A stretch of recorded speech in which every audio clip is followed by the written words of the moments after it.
Bon dia a tothom i benvingut a la primera sessió del GovTech Talks. És la primera sessió d'una llarga sèrie que volem impulsar des de la DCA GovTech. Aquesta primera edició tenim el plaer i l'honor de tenir l'Esther Manzano, directora general de Serveis Digital i Experiència Ciutadana de la Generalitat de Catalunya, que ens farà una introducció sobre les temàtiques d'avui i sobre el concepte del GovTech Talk. Esther, sisplau, moltes gràcies. Moltíssimes gràcies, Àngela.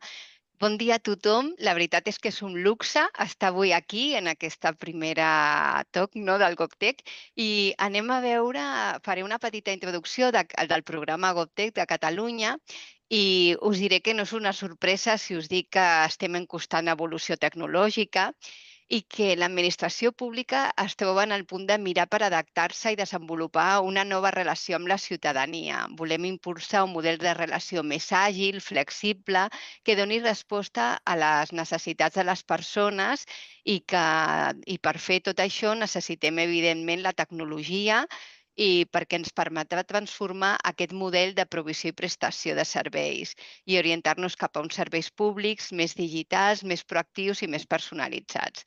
I aquí és on entra en joc el GovTech Catalunya, un programa impulsat des de la Secretaria de Telecomunicacions i Transformació Digital per transformar l'administració a través de la innovació.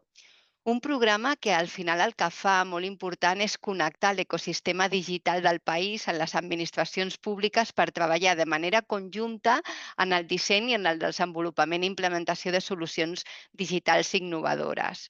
I us ho dic perquè nosaltres estem participant molt directament. Amb GovTech Catalunya, el govern vol crear un ecosistema digital on les necessitats de la ciutadania i els desafiaments administratius es trobin, no? Que es trobin i s'aportin solucions innovadores proporcionades per empreses i per centres d'innovació.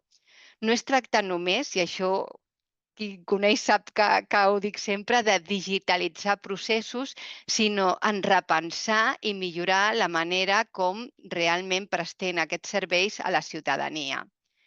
Doncs creem en aquest marc la creació de la Digital Catalonia Alliance, GovTech, que és una comunitat específica dins de, com deia, del Digital Catalonia Alliance, que agrupa empreses, centres de recerca, administracions i altres agents per impulsar solucions tecnològiques disruptives dirigides a accelerar la transformació digital del sector públic amb l'enfocament en la ciutadania. El sector GovTech a Catalunya fa emergir solucions innovadores enfocades a millorar la provisió dels serveis públics i la Digital Catalonia Alliance GovTech actua com a ecosistema que el que fa és facilitar, és un ens facilitador, acompanya en el desenvolupament, en la integració i en la implementació d'aquestes tecnologies al servei de la ciutadania. Al final, aquesta comunitat GovTech, dir-vos que va néixer dins del programa GovTech Catalunya, i la Digital Catalonia Alliance ja a l'abril del 2025 i és una comunitat transversal que compta ja amb 150 membres, startups, pimes, totes elles amb capacitat d'oferir solucions innovadores que impacten realment en la transformació dels serveis públics, que és el que volem, no? Doncs la comunitat GovTech actua com a pont entre l'oferta tecnològica i la demanda pública. I startups i pimes treballen en intel·ligència artificial, en eficiència operativa, en transparència, per oferir aquestes solucions. Al final, el que fa és oferir serveis claus, per exemple, amb aquest programa el que tenim l'oportunitat és d'accedir a proves pilots, participació agrupada en fires, apropament al canal B2G de connexions i col·laboració amb els sectors sinèrgics per la concreció de projectes innovadors, visibilitat, com ara aquest espai, no?, que hem creat i que avui és la primera sessió. Tot això per reforçar la capacitat de col·laboració i desenvolupament, que és tan important. Però per què això del GovTech Talks? Què i per què, no? Doncs aquesta és una iniciativa del programa GovTech Catalunya i forma part d'un pla de dinamització del 2025 de la comunitat Digital Catalonia Alliance GovTech. Es conceben com uns espais curts, ja tenim una hora, temàtics, inspiradors per convertir experiències i bones pràctiques en la finalitat de fomentar la col·laboració entre petites i grans empreses. Aquí el que volem és que tothom sumi, posant en valor els models reals que han d'afavorir aliances efectives, innovadores i amb impacte públic en l'àmbit GovTech. Bueno, aquestes sessions es faran de manera bimensual i centraran en àmbits concrets. Per exemple, intel·ligència artificial, eficiència energètica, serveis digitals, i tenen una durada de 60 minuts. El format és online, obert a tot l'ecosistema, empreses, administracions, centres de recerca i participació de 2 o 3 empreses catalanes que presenten casos reals d'ús, això sí que ens agrada, i col·laboració amb el sector públic.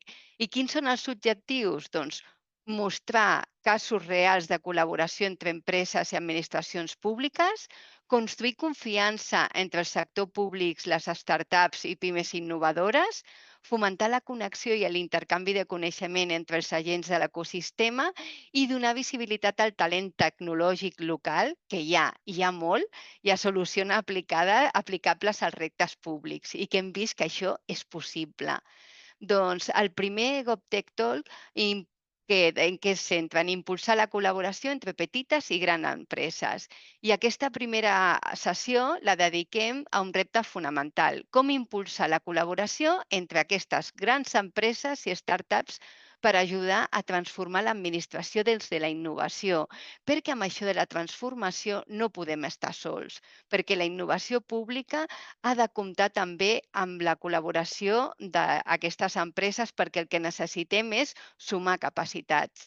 Les startups ens aporten creativitat, disrupció, ritme, i les grans empreses ens aporten aquesta solidesa, aquesta experiència i capacitat d'escalar. I és que el diàleg on GovTech pot créixer i consolidar-se en un model d'impacte real. Per fer-ho, avui comptem amb la participació del Pau Guas, que és CEO de Cibots, del Pau Molinas, que és CEO de Connected Things, i de l'Àlex Carreras, que és responsable d'innovació de Minsight. I la moderadora és l'Àngela Lalata, que coordina la Digital Catalonia Alliance GovTech. Bueno, jo espero que gaudiu d'aquesta experiència, que serà útil conèixer aquest posicionament que ens diran i com estan col·laborant, i d'aquesta manera aportar el màxim valor, no, al repte que tenim per davant: innovar i transformar l'administració pública. Moltes gràcies per la participació i que tingueu molt bona jornada. Moltíssimes gràcies, Esther, per les teves paraules i per introduir el GovTech Talks. És un plaer compartir aquesta taula rodona amb panelistes, amb experiència, amb vocació i impuls de col·laboració, no? I d'inspiració. Tal com ha dit l'Esther, tenim el Pau Molinas, CEO de Connect Things, enginyer, emprenedor, expert en IA. El Pau Guaix, CEO de Seabox, expert en robòtica marina i en sostenibilitat. I tenim l'altra cara de la medalla. Hem vist 2 petites empreses, tenim una gran empresa que és Minsight, representada per Àlex Carreras, el responsable d'innovació, que lidera els projectes d'innovació digital per al sector públic.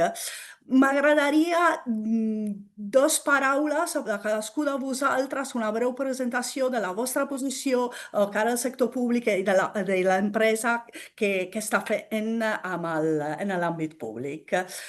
Comencem per Àlex. Hola, bon dia. Jo sóc l'Àlex, sóc el responsable d'innovació de Minsight. Per qui no ho conegui, Minsight és una empresa del grup Indra i estem col·laborant amb el CETIT i amb la Generalitat des de ja fa, no me'n recordo quants anys, som un dels principals proveïdors i estem llançant tota una sèrie de projectes d'innovació i molts d'ells estem col·laborant amb petites empreses. Gràcies, Àlex. Pau Guaix. Bon dia a tots i totes. Jo sóc en Pau, fundador i CEO de la companyia Seabots. Som una startup amb 6 anys de trajectòria i estem focalitzats en desenvolupament i operació de robots marins per digitalitzar tot el que són infraestructures costeres i aigües continentals. Llavors, aquests robots d'alguna manera són autònoms i ens permeten una reducció important tant de costos com d'impacte ambiental i de risc humà inherents a la seva naturalesa i al final el que entreguem als nostres clients, com pot ser el cas que comentarem més endavant, és la digitalització d'infraestructures. Pau Molinas, ConnectThings. Gràcies, Àngela. Soc el Pau Molinas, CEO de ConnectThings, empresa que porta ja 10 anys fent projectes d'IA. Segur que molts de vosaltres coneixeu el meu soci i fundador de l'empresa, el Xavi Blanc, que és una persona de referència amb el món de l'IA. Fem moltes coses, però fem projectes de GovTech i últimament som més coneguts en l'àmbit català per estar directament involucrats en un projecte de redacció suportada per IA de sentències judicials i del nou telèfon 012 d'atenció ciutadana, amb la qual cada ciutadà podrà trobar respostes a les seves preguntes altament personalitzades. D'això també parlarem segur durant aquesta sessió. Gràcies. Com hem vist, hi ha diversitat entre el panelista. La col·laboració i el marc de la col·laboració s'ha d'impulsar, s'ha de creure i s'ha de treballar. Per això, la col·laboració entre petites i grans empreses moltes vegades es desenvolupa en un marc legal estricte o amb marge de maniobra. M'agradaria i ens agradaria conèixer de la vostra veu de primera mà com neix aquesta col·laboració. Des d'un punt de vista d'empreses petites, com us heu trobat? Quals han sigut els tips útils que us han portat a apropar-se a una gran empresa? I de l'altra banda, com en aquest cas Minsight, dintre d'un contracte, dintre d'un marc legal, ha impulsat aquesta col·laboració, aquesta búsqueda, recerca de petites o startups, empreses, per incorporar una innovació externa via col·laboració. Pau Molinas, ConnectThings, comencem per tu. Doncs potser fent un pas enrere, mireu, s'ha d'entendre, i segur que tots els que estan en aquesta taula rodona i escoltant ho entenen molt bé, quina és la dinàmica que s'estableix entre els tres actors d'aquesta col·laboració. Per una banda, l'administració pública, en aquest cas la Generalitat de Catalunya. Per altra banda, la PIME o la startup que porta la solució tecnològica. I per última, la gran empresa tecnològica, la consultora o el System Integrator, com a mi m'agrada dir-li, que porta capacitat d'integració, escalació de la solució, muscle tecnològic i humà. El projecte típicament comença entre l'administració i la startup i això es fa típicament gràcies a mecanismes afortunats de contractació de pilots més o menys directes, com pot ser InnoBuyer, cosa que nosaltres hem fet servir per al projecte d'AI for Justice, o reptes de GovTech amb concurs, com hem fet per al tema d'atenció ciutadana del meu GenCat. Aquest projecte pilot típicament s'executa de manera força ràpida, en pocs mesos, i amb tot el necessari. N'hi ha pressupost, n'hi ha infraestructura de desenvolupament, n'hi ha recursos i, sobretot, n'hi ha un model de col·laboració entre les dues parts força senzill, adaptat a l'objectiu del pilot. El tema es posa una mica més interessant quan s'acaba exitosament el pilot i s'ha d'escalar per integrar i escalar la nova solució. Això és el que justifica la col·laboració a tres bandes, aquest menage à trois que tenim entre administració, empresa petita tecnològica i empresa gran consultora. I aleshores és quan comencen a sortir certs reptes. Alguns són fàcils, d'altres no tenen gens de fàcil. Quan es comença el POC o el pilot, no se sap si serà exitós, de manera que hi ha poca anticipació a l'èxit amb el que respecta als stakeholders que hauran d'impulsar la solució un cop se superi la fase pilot. I quan això succeeix, l'empresa petita típicament continua sent la mateixa, típicament les mateixes persones, perquè som empreses que si existim som els mateixos. El perill és que ja no hi som de tant en tant, però si existim som els mateixos. L'administració canvia de jugadors, passa dels equips d'innovació que han suportat el primer pilot als departaments més estructurals. I aquí n'hi ha un procés d'onboarding intern, de hand-off, molt crític i molt interessant. I per últim s'incorpora la gran consultora que comença des de zero i amb totes les seves dinàmiques, prioritats, planificació de recursos, departament legal, departament de compres, el tema es posa interessant. I ja acabo, per no treure més temps, en aquest moment es produeix una certa aturada, que pot ser força llarga i especialment crítica per la startup, que té una dinàmica de cicle de negoci molt diferent al de l'administració o al d'una gran empresa tecnològica. En temps geològic de negoci, 6 mesos és un període sencer per una startup. En aquest període nosaltres podem haver pivotat 1 o 2 vegades i fins i tot podem haver desaparegut. Per tant, és importantíssim acotar aquest peron o prendre certes mesures per alleugerir l'impacte sobre l'empresa petita i, sobretot, tenir aquesta sensibilitat molt instaurada, entesa per l'empresa gran, per al System Integrator. I segur que l'Àlex parlarà molt més de com ho fan i com dintre de la seva modus operandi ens tracten amb cert carinyo. Però jo ho deixo aquí perquè el Pau i l'Àlex puguin construir. Àlex, System Integrator, estàs d'acord amb el que Pau ens acaba d'explicar? És així la visió de Minsight? Sí, el Pau ho ha explicat perfectament. Jo, per complementar el que ha anat comentant ell, ell parlava de dos programes, l'Innovayer, el GovTech. A banda d'això, nosaltres, en el nostre cas particular, partim d'un cas molt concret. Nosaltres som proveïdors, un dels principals proveïdors del CETITI, i dins aquests contractes tenim un compromís d'inversió en projectes d'innovació. Aquest compromís d'inversió en projectes d'innovació nosaltres el podríem fer amb recursos propis o el podríem fer amb empreses de l'ecosistema. També és veritat que el CETITI, dins del seu programa estratègic, un dels seus objectius estratègics era precisament l'impuls al GovTech i la col·laboració entre grans i petites empreses. I nosaltres juguem amb això, a nosaltres ens interessa. I ens interessa perquè al final veiem que el valor afegit que pot aportar al nostre client la col·laboració entre grans i petites empreses ens beneficia a tots. Beneficia l'administració pública, beneficia a Minsight com a empresa i beneficia l'ecosistema. Dins aquest acord marc, dins aquest contracte, dins aquest impuls d'aquestes proves de concepte al principi són proves de concepte, ens serveixen bàsicament per validar dos temes. Per una banda, ens serveix per validar la tecnologia davant d'un repte que tenim, però no únicament això. També ens serveix a nosaltres i li serveix al nostre client, amb el CETITI, per validar aquest proveïdor. És un proveïdor, startup, PIME, que d'una altra manera potser costaria més que pogués entrar en aquests projectes dins de la Generalitat. Aquesta doble validació ens permet després avaluar i valorar la possibilitat de que aquest projecte, que inicialment és una prova de concepte, pugui escalar. Com deia el Pau perfectament, aquí ens trobem tota una sèrie de dificultats. I una de les més importants són els tempos.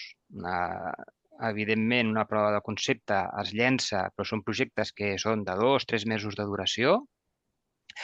Amb aquesta validació, després tenim el gran repte i és com escalem i com col·laborem nosaltres des d'una empresa gran amb una empresa petita.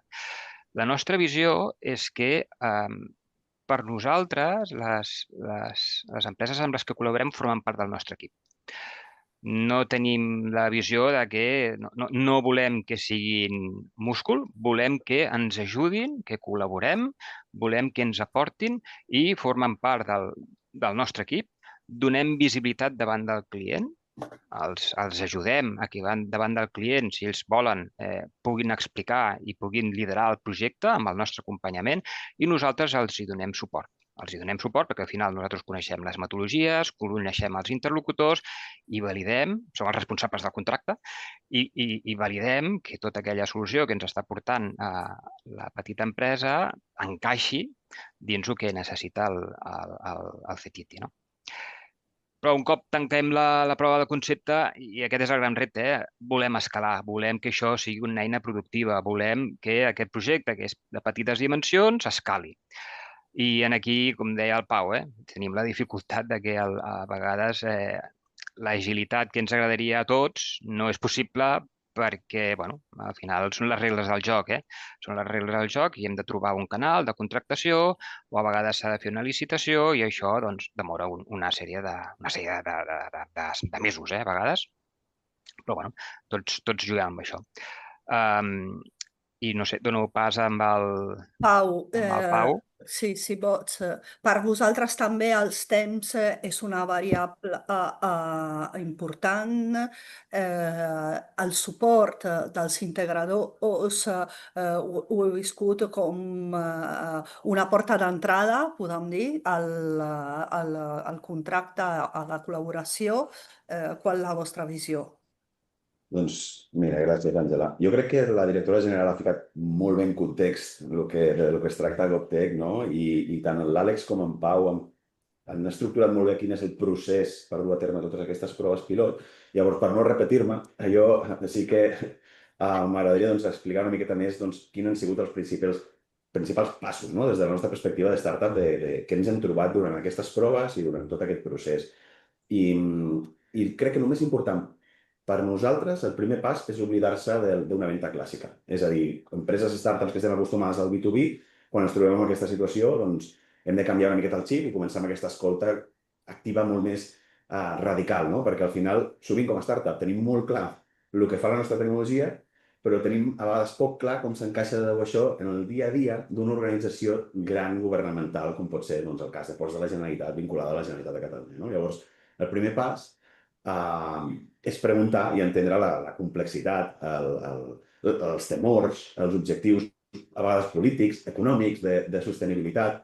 No? Llavors, quan tens molt clar cap a on vas, doncs ve un segon pas, no? Que és generar el que és la confiança. Confiança però demostrable. És a dir, no és prometre miracles, com moltes vegades ens agradaria fer els que comencem i tenim tanta il·lusió, sinó que és comprometre's a petits resultats reals. Que en el nostre cas va ser apostar per una prova pilot al port de l'Estartit, en Ports de la Gene, que no fos una entrega de dades de resultat final i ja està, sinó que vam implicar els tècnics, vam implicar també els companys de Minsight perquè poguessin veure-ho a temps real, poguessin tocar els robots, poguessin veure quin és el procés i la complexitat que això té, i al final l'entrega de dades al final es converteix en un exercici de transparència, no? I de risc compartit moltes vegades.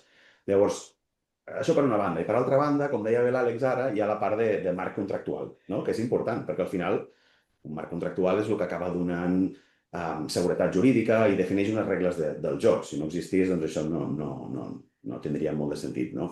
Però abans del contracte cal construir el que seria el que he dit abans, un contracte moral, és a dir, tenir una necessitat, l'hem identificat bé, realment assolim aquest repte, donem una solució real. Llavors, tot i que ara mateix, després de l'èxit de la prova pilot, en Ports i en City encara no tenim aquest contracte formal, però sí que tenim una aliança basada en el que són converses franques, no? Una definició conjunta d'un repte i una validació tècnica, i crec que aquest ordre és la clau. O sigui, primer demostrar junts i després continuar per poder-ho executar i escalar-ho.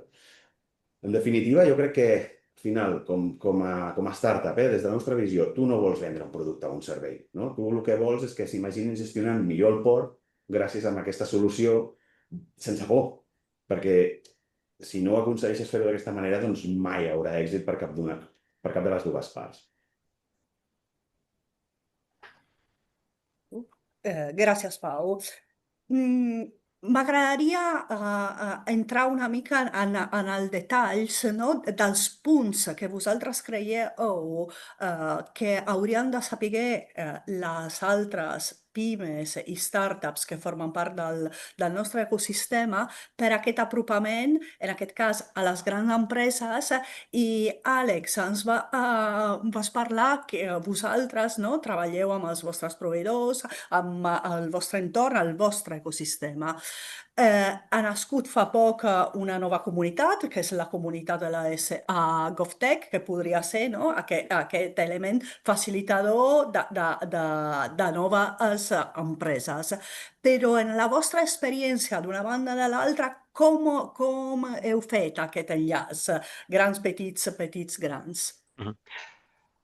Hi ha hagut diferents maneres d'aconseguir contactar amb petites empreses i diferents necessitats, no és una única via. Al final, la via més habitual, el més corrent, és que nosaltres, davant del nostre client, se'ns presenta un repte de negoci. És important que sigui un repte de negoci, no un repte tecnològic, no? I el primer que fem és avaluar internament si nosaltres ho podríem fer-ho o no podríem fer-ho amb els nostres recursos. Un cop avaluat, independentment de si podem o no podem, valorem si pot haver-hi alguna pime, alguna startup dins el mercat que ens podria aportar un coneixement que potser nosaltres tenim, però ens porta una agilitat, una flexibilitat, una creativitat, no? Que a nosaltres potser ens costaria més. Si això es confirma, llavors és quan comença la prospecció, o bé tirem dels proveïdors que ja tenim homologats. Així va néixer una mica un cas concret, que és el cas concret de Seabots. Aquí teníem un repte molt concret fa un any, en època de sequera, en la que s'havia de mesurar la qualitat de l'aigua en algun dels pantans de Sau, i nosaltres vam fer prospecció interna. I nosaltres, dins d'Indra, tenim una unitat que ja tenia un vehicle autònom que era capaç d'habilitar una sèrie de sondes i amb aquestes sondes poder fer el mesurament de la qualitat de l'aigua. Però casualment vam localitzar Seabots. Va ser casualment perquè al final va ser una prospecció d'una fira i els vam localitzar. I a partir d'allà vam contactar-hi, ens va interessar el que podien oferir, vam veure que eren realment diferencials, que inclús aportaven més del que podíem aportar nosaltres internament, que a nivell de costos eren bastant més baratos del que nosaltres podíem fer. Nosaltres al final fem grans projectes i els costos es disparaven i vam avaluar que era molt més interessant de cara al repte que teníem homologar a Seabots com a empresa d'Indra i poder col·laborar amb ells en aquest projecte. I aquesta és una via bastant habitual.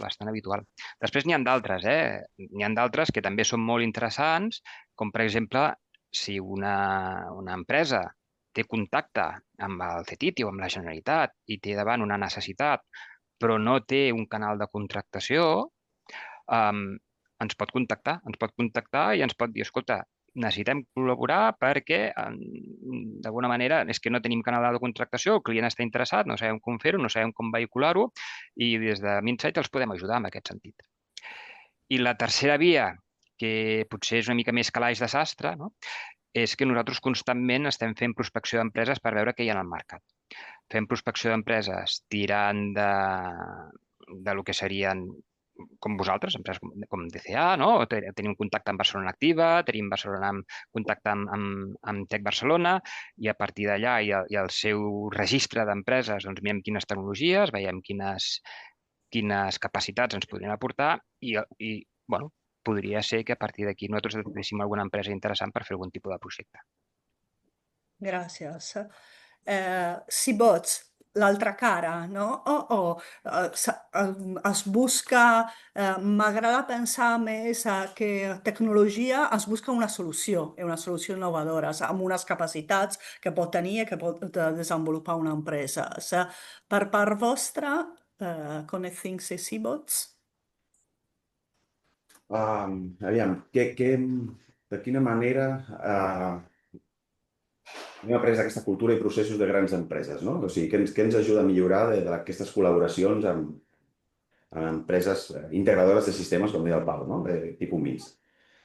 Bueno, jo crec que hem après que la documentació no és una nosa, diguéssim, burocràtica, sinó que és l'idioma de confiança de les empreses grans i de l'administració pública, en aquest cas, amb la qual això ens ha obligat a escriure millor el que fem, no? Documentar els processos, definir els protocols molt clars.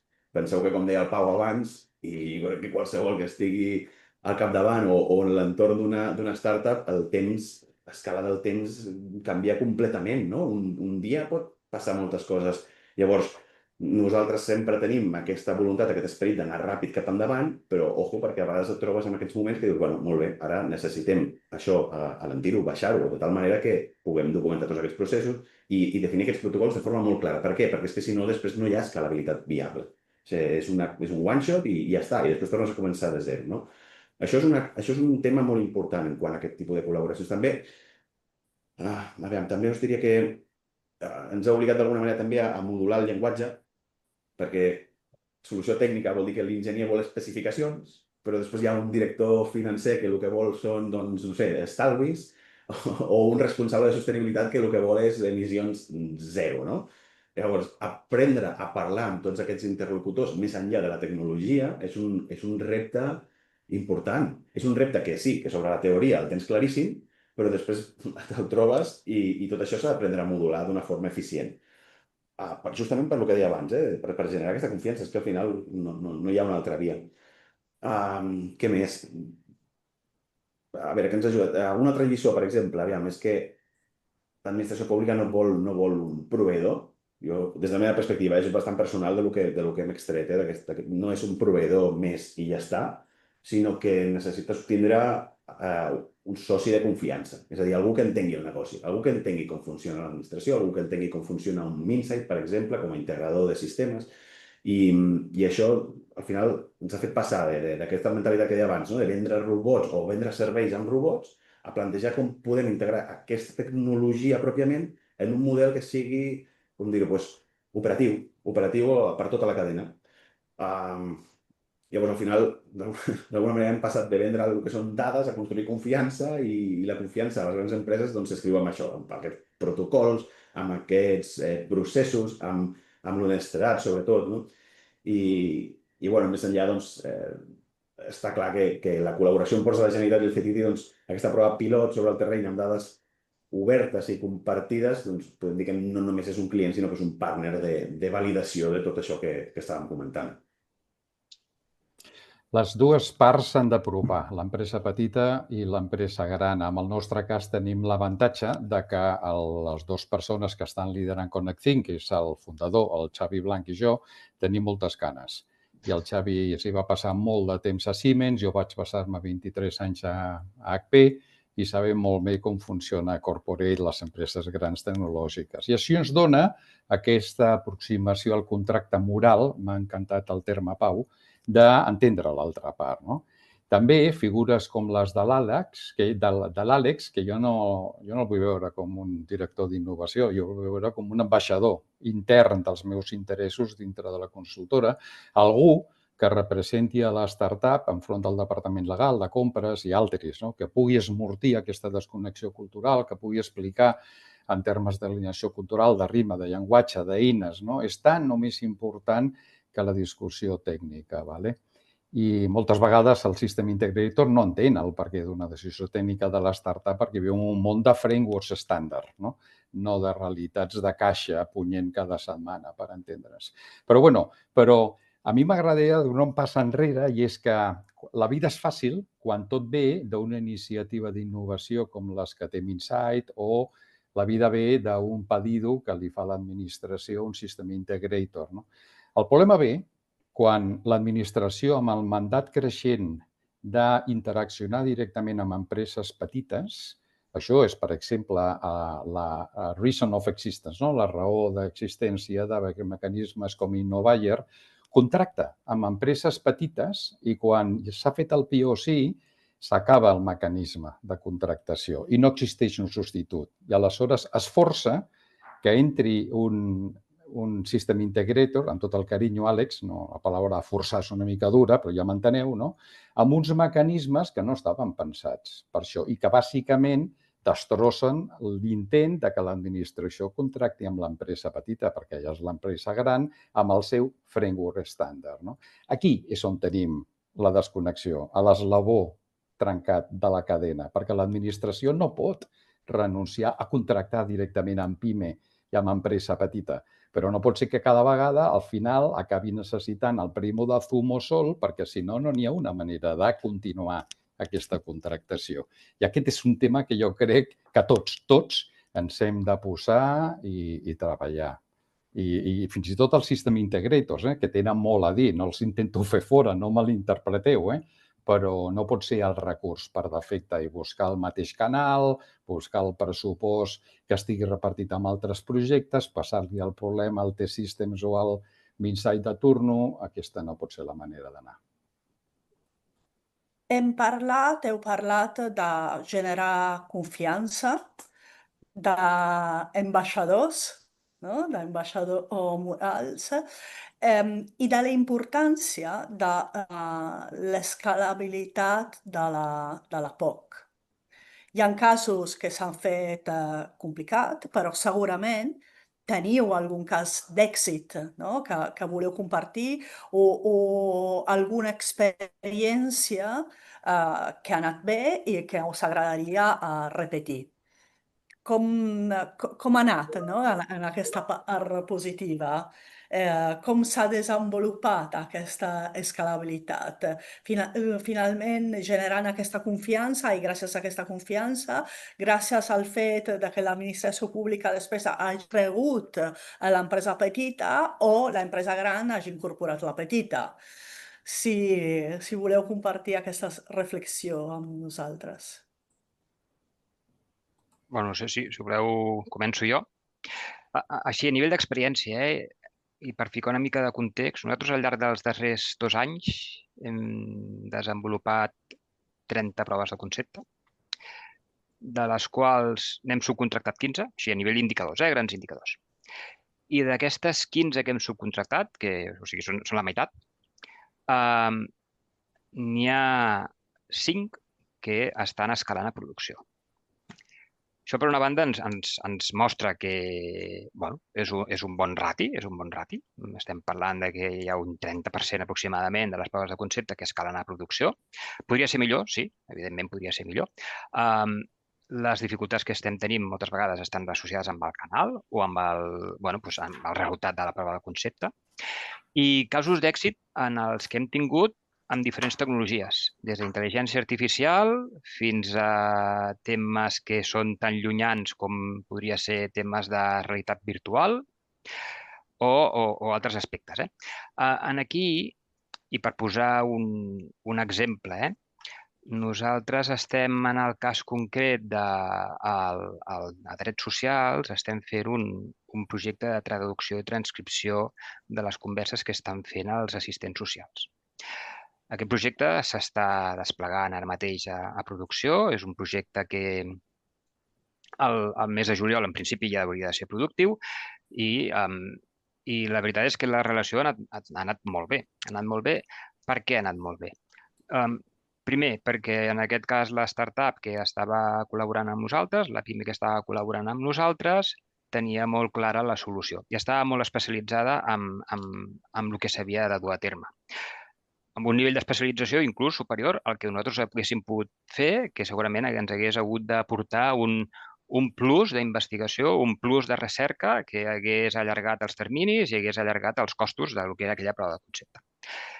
Després també ha tingut èxit una mica relacionat amb el que deia anteriorment. Nosaltres, quan col·laborem amb un proveïdor, els donem l'opció de que siguin la cara visible del projecte o, si no es troben còmodes, som nosaltres la cara visible del projecte.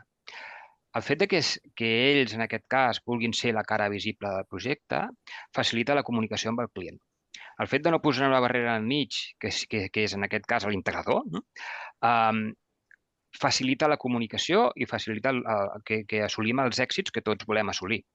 Evidentment, que nosaltres ens apartem d'aquest primer nivell de relació no significa que no hi col·laborem. Nosaltres aportem la nostra expertesa, aportem el coneixement de com funciona el CETITI, dels procediments de com s'han de fer tots els desplegaments, com s'ha de fer tot el procediment des que s'inicia un desenvolupament fins que arriba a producció, totes les fases per les quals s'ha de passar un projecte, que no són poques, amb molta burocràcia administrativa també, però que és necessària. I, per tant, aquí és nosaltres on aportem aquest coneixement, on col·laborem, al final on treballem com a equip. Ells posen el coneixement tècnic, ells fan la solució, ells interaccionen directament amb l'usuari final i acorden cap a on ha d'anar el projecte i nosaltres acompanyem en tota la fase més administrativa i de relació amb el client i quan hi hagi qualsevol problema, doncs també els acompanyem.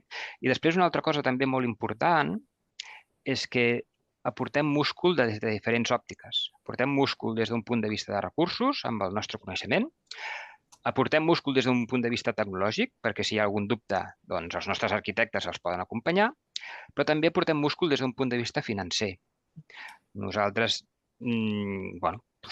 normalment s'arriben a acords perquè tot el que és la facturació s'anticipi, moltes vegades, s'anticipi el que siguin els terminis que si aquesta empresa pogués facturar directament en el client. I nosaltres també juguem amb això, amb el tema de la facturació. També moltes vegades avancem alguna de les fites de facturació partint d'una relació de confiança i partint d'una relació de, ostres, ja ens coneixem, sabem que no ens volem fer mal, sabem que per tots és important que això tiri endavant i, per tant, juguem al mateix joc i tirem endavant aquest projecte conjuntament. Pau. Bueno, com som dos Paus, som jo per al·ludir. Molina, sí. Mireu, n'hi ha una pregunta interessantíssima del Víctor Vives, que ha fet una pregunta sobre el que jo deia que era l'esglaó o l'eslabó dèbil de la cadena, no? I també connecta molt bé amb el que acaba de dir l'Àlex, no? El Víctor pregunta si el que limita a l'administració, això de treballar directament amb les pimes, doncs és un tema estrictament legal. Ja m'agradaria, és un legal, operatiu, tecnològic, de compliance, evidentment, que forma part del legal, per tant, és una mica de tot, no? Aleshores, si estem tots d'acord en que això és un objectiu molt desitjable, que l'administració pugui treballar àgilment amb empreses petites del teixit del país, no?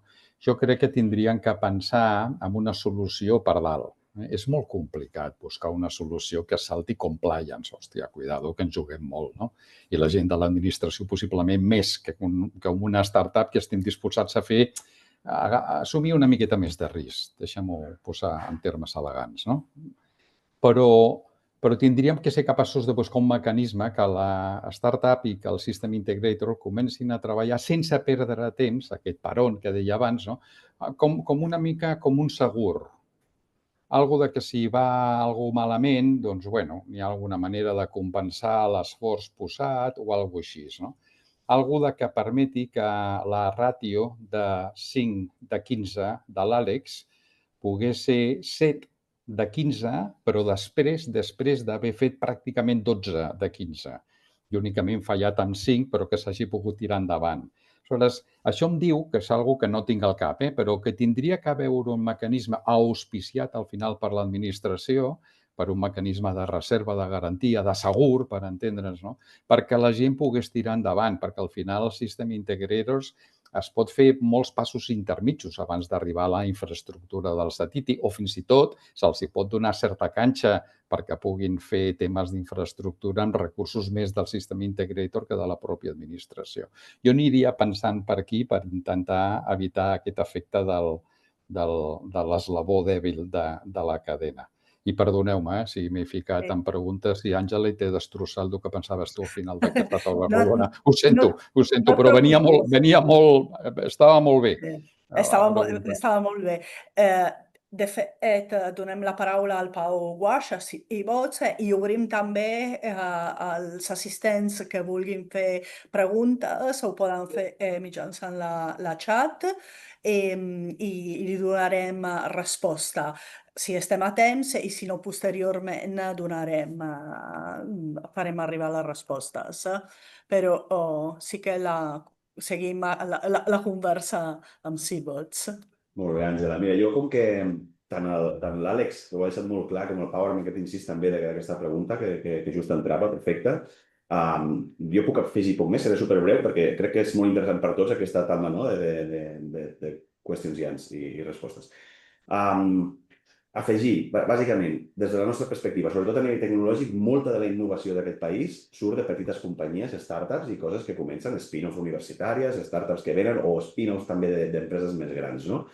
Què els hi passa per la naturalesa d'aquest tipus de companyies? Doncs el que dèiem abans, el temps corre molt ràpid. Per tant, quan busques una validació de mercat i busques que aquest mercat realment tingui aquesta escalabilitat, no?, que estem buscant, és a dir, que pugui ser replicable amb procediments i tal, vas aboques directament al sector privat, perquè el B2B és molt més fàcil d'entendre'ns i diguéssim que no té aquest filtre o aquest lastre de la llei de contractació, òbviament, i una sèrie de mecanismes que fan que tot sigui més transparent i més regulat a l'hora de generar aquesta confiança per tota la població, no?, com a administració pública bé ha de garantir. Llavors, ens donem compte, des de Civil, des de la nostra experiència, que en el B2B hem pogut escalar molt ràpid en el sector. Penseu que tenim com dos models de venda, dos models de negoci, que és venda de robots, venda de solucions o venda de serveis, no? Escalar els serveis en el territori nacional ha sigut relativament senzill en el B2B i escalar aquesta venda de robots ens ha anat molt bé en el mercat internacional a través d'una xarxa de distribuïdors que hem creat i tenim ara, crec que són robots a més de 15 països de tot el món, no? Llavors, això, per una empresa que comença de zero tecnològicament en 6 anys, és un track record que podríem dir que podem anar a dormir contents, però en canvi, en la part de B2G, la part d'administració pública, aquests tempos es dilaten degut a lo que ja hem comentat aquí. Això és simplement contrastar que des de l'òptica nostra d'accelerar tot això, ens és molt més fàcil abocar-nos al sector privat. Entenc que és una cosa molt òbvia, però bueno, aporto la nostra experiència com un granet més de sorra. Gràcies, Pau. Estem a la recta final del nostre GovTech Talks. M'agradaria donar la paraula a l'impulsor del programa GovTech Catalunya, el Dani Marco, per unes reflexions finals i perquè pugui completar la visió des del punt de vista del CETIC de l'administració pública, els petits punts que hem anat comentant al llarg del webinar. Dani, et cedeixo la paraula. Moltes gràcies, Àngela. Molt bon dia a tots i totes. Primer de tot vull fer un agraïment especial a l'equip de la DCA GovTech i especialment a tu, Àngela, per l'organització d'aquest primer DCA GovTech, a tot l'equip també, a la directora general Esther Manzano i a tots els participants, però especialment a l'Àlex, al Pau Molina i al Pau Guaix per la seva generositat, perquè l'objectiu que ens van marcar amb aquest tipus de sessions era generar un entorn de confiança compartit on realment parlem de manera oberta, tranquil·la, sossegada, sobre el que són les realitats que vivim, no? Cada un de vosaltres amb la vostra perspectiva.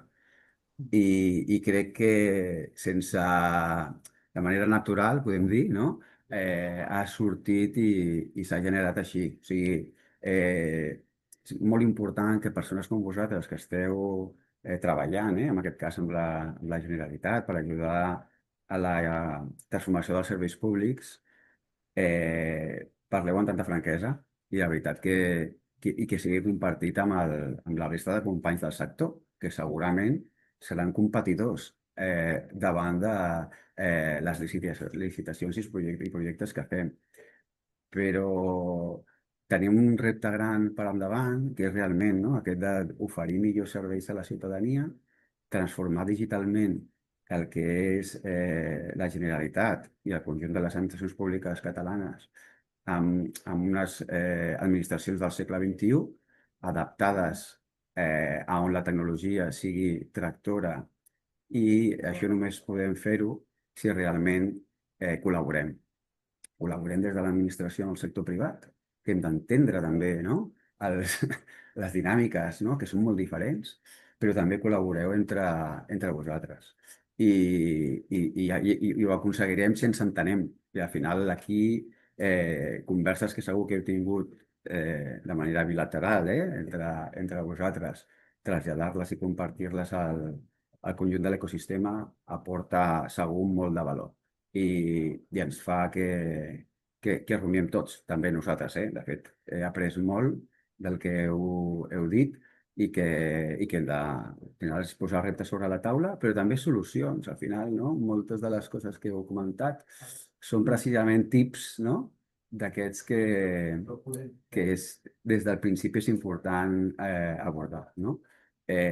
Ho heu traslladat i heu comentat des de al programa GovTech Catalunya tenim aquest doble objectiu.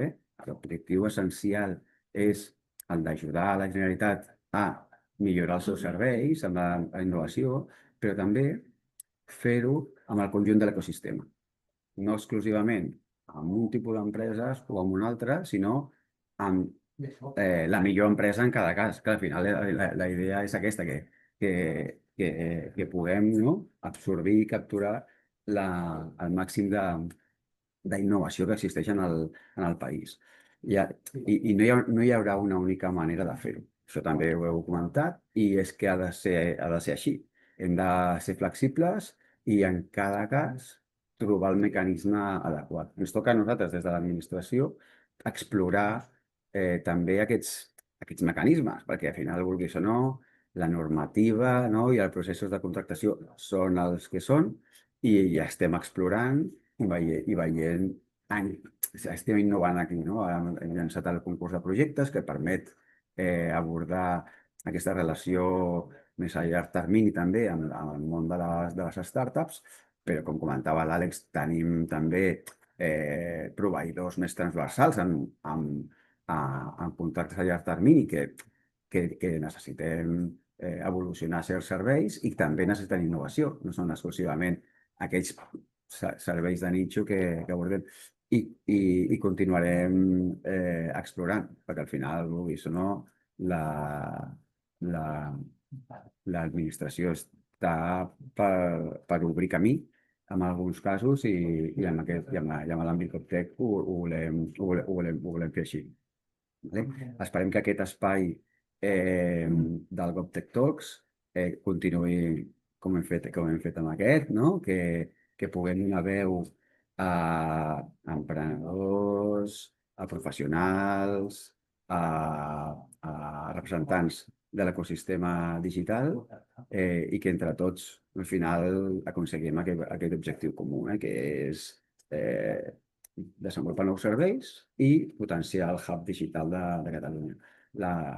Per a tots aquells que m'escolteu, que sapigueu que la DCA GovTech s'ha creat precisament per treballar conjuntament això, que a vegades quan parleu amb l'Àngela o el seu equip esteu realment connectats amb el conjunt de la resta d'empreses. Elles us ajudaran a connectar-vos amb altres empreses, grans, petites, amb centres d'innovació, amb la pròpia administració i fer arribar. Al final, per sort,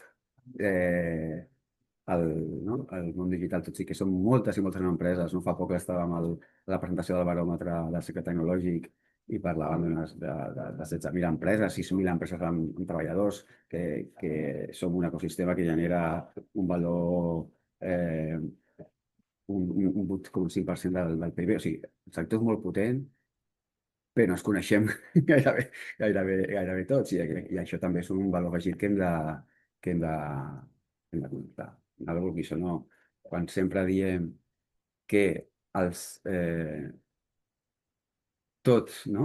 I la innovació també acaba sent cosa de persones, perquè volem posar el ciutadà al centre en allò que fem. També som persones nosaltres i hem de posar, no, el professional al centre amb les relacions empresarials. I això és el que busquem amb aquesta comunitat, que siguem més que un ecosistema d'empreses que col·laborem, un grup d'amics i persones que treballem plegats. I això és l'objectiu que ens marquem addicional per aquesta DCA GovTech, no? I que al final guanyi una licitació, guanyi un dia o un altre, col·laboris amb una empresa, col·laboris amb una altra, perquè és així. I les dinàmiques empresarials han d'anar cap aquí, les relacions entre les persones la mantinguin. Per lo que moltes gràcies a tothom, també la confiança a aquells que ens heu escoltat, i dono la paraula a l'Àngela perquè ens anunciï la propera sessió. Moltes gràcies, Dani, per les teves paraules. Abans de tancar, si no hi ha més preguntes, m'agradaria recordar-vos que el proper GovTech Talks serà el 9 d'octubre, serà un dijous de 11 a 12.